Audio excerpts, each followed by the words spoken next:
এখন আপনারা দেখবেন যে আমরা 5 জন মিলে দক্ষিণেশ্বর, এই যে চলে এসেছে দক্ষিণেশ্বর, প্রায় 70 কিলোমিটার দূর আমাদের।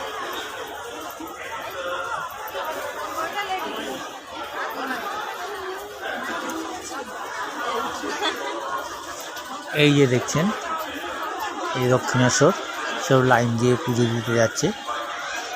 সেই দক্ষিণেশ্বরের নিয়ম হচ্ছে, আপনি মন্দিরে যখন প্রবেশ করবেন তখন শুধু প্রসাদ, সেখানে ফুল, ব্যাগ, খাতা, মোবাইল কিচ্ছু অ্যালাউ করা হবে না। সব আপনাকে বাইরে রেখে বা যেখানে কাউন্টার আছে সেখানে জমা দিয়ে আপনাকে প্রবেশ করতে হবে। এখনকার নিয়ম, পরে কি হবে জানি না। এখন আপনি মালা, জল কিচ্ছু নিতে পারবেন না, শুধু প্রসাদ নেবেন আর খালি হাতে আপনার যেতে হবে। সঙ্গে ব্যাগ, মোবাইল আপনি কিছু নিতে পারবেন না। এই দেখুন মন্দির দেখা যাচ্ছে, মন্দিরের পেছনে পুকুর, সামনেই গঙ্গা, হাওড়া গঙ্গা, আপনারা সবই দেখতে পাবেন।